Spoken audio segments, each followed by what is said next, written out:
और साथ में संविधान दिवस का कार्यक्रम भी आयोजित किया गया।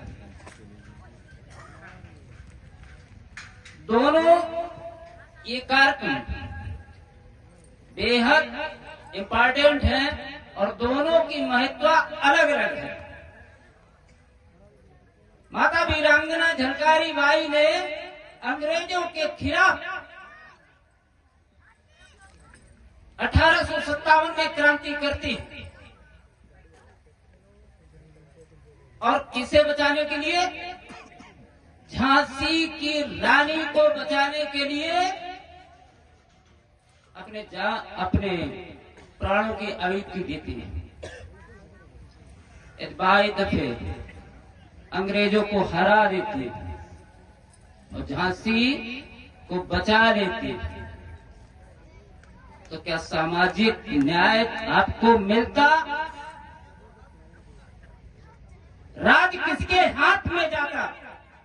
प्रश्न इस बात का होना चाहिए, ये लड़ाई किसके लिए लड़ी?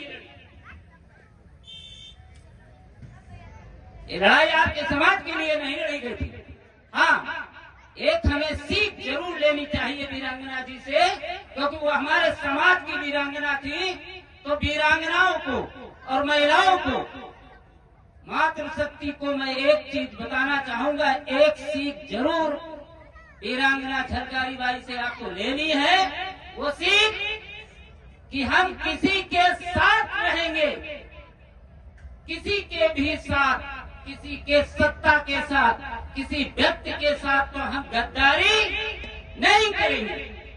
ये वीरांगना में झलकारी बाई में क्वालिटी थी कि वो झांसी की रानी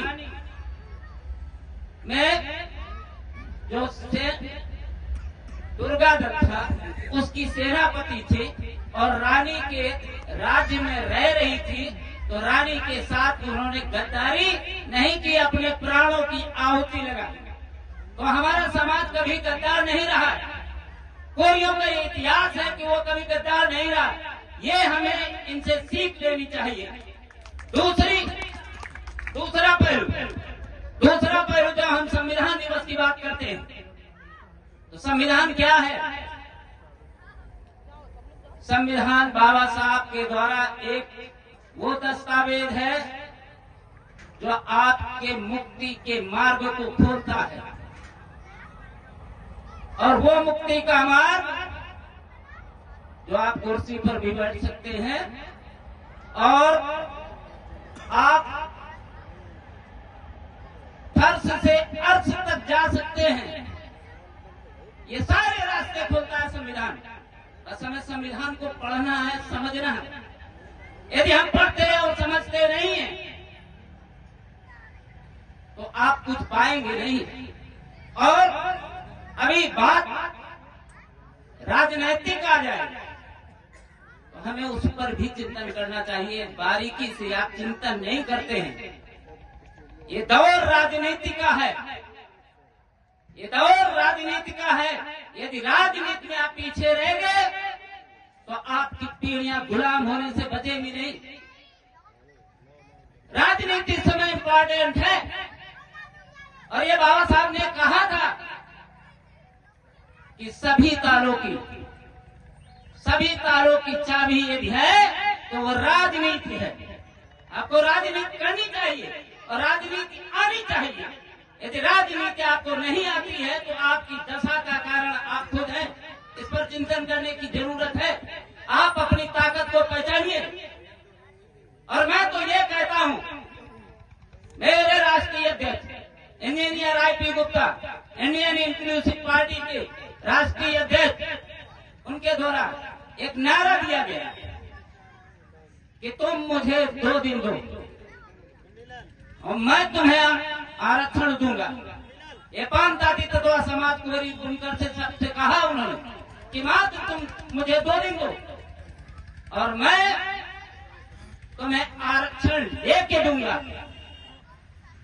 और मैं सुरेश कुमार वर्मा, इस समय Indian inclusive party Uttar Pradesh का प्रदेश अध्यक्ष, मैं आपसे ये कह रहा हूं और वादा कर रहा हूं, एक नारा भी दे रहा हूं कि तुम मुझे 2 दिन दो, मैं वो सब कुछ दे दूंगा जो तुम्हें जरूरत होगी।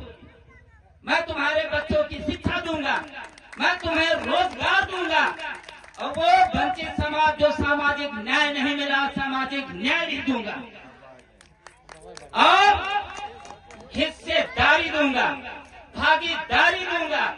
अभी तक वो पार्टियां सामने नहीं आ रही है जो जातियों के नाम पर राजनीति तो की बहुजन के नाम पर, लेकिन वो राजनीति मात्र एक जातियों में सिमट के रह गई। इस पर भी हमें चिंतन करने की जरूरत है।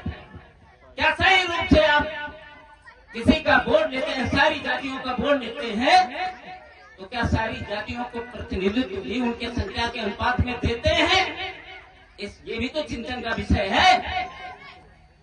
और रही बात, यदि मात्र हम बाबा साहब और जय भीम नमो बुद्धाय के नारे लगा दें और कबीर की जय बोल दें, झलकारी की जय बोल दें, इससे काम चलने वाला नहीं। इनकी विचारधारा क्या थी और ये चाहते क्या थे?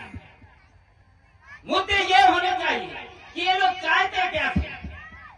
क्या ये चाहते थे कि मेरी जयकारा होनी चाहिए?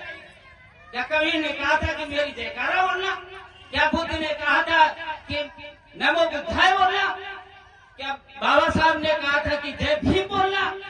नहीं, ये कहा था कि जय भीम का मतलब होता है शिक्षा। मैं तुम्हें ये दस्तावेज दे के जा रहा हूं, तुम्हें अधिकार दे के जा रहा हूं, वोट का अधिकार, उसकी ताकत को पहचानना। और जो मैं पहला आपको वर्डिक्ट देख के जा रहा हूं, वर्ड देख के जा रहा हूं कि शिक्षा ग्रहण करना। क्या आपने शिक्षा का ग्रहण करने का काम किया? बेनाकामी किसकी है? 77 ईयर लगभग हो गए हमें भारत देश को स्वतंत्र हुए। क्या आपने अपनी जिम्मेदारी सही रूप से निभाई? यदि नहीं निभाई तो शर्म करिए और उसको पश्चाताप करिए। और आगे आने वाली पीढ़ियां, यदि आप नहीं पढ़ पाए तो इस बात का मलाल मत करिए। हो सकता है आपकी मजबूरी रही हो सकता है आपकी कोई परिस्थिति रही हो, लेकिन अब सोच बदलिए।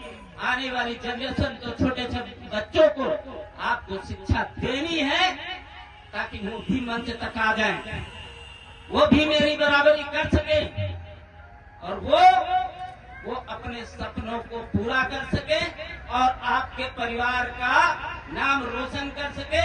और जो स्थिति आपकी है वक्त वक्त उसको बदलने में आपका सहयोग कर सके। और वो पूरे देश का विकास तभी तय होगा जब आपके बच्चे शिक्षित होंगे। जहां पर शिक्षा आप देखिए वहां विकास दिखेगा। जहां अशिक्षा होगी वहां क्या होगा? विकास नहीं होगा। आपको सोच ही नहीं पाएंगे। आप दूसरे की बातों को जो आपको सिखाए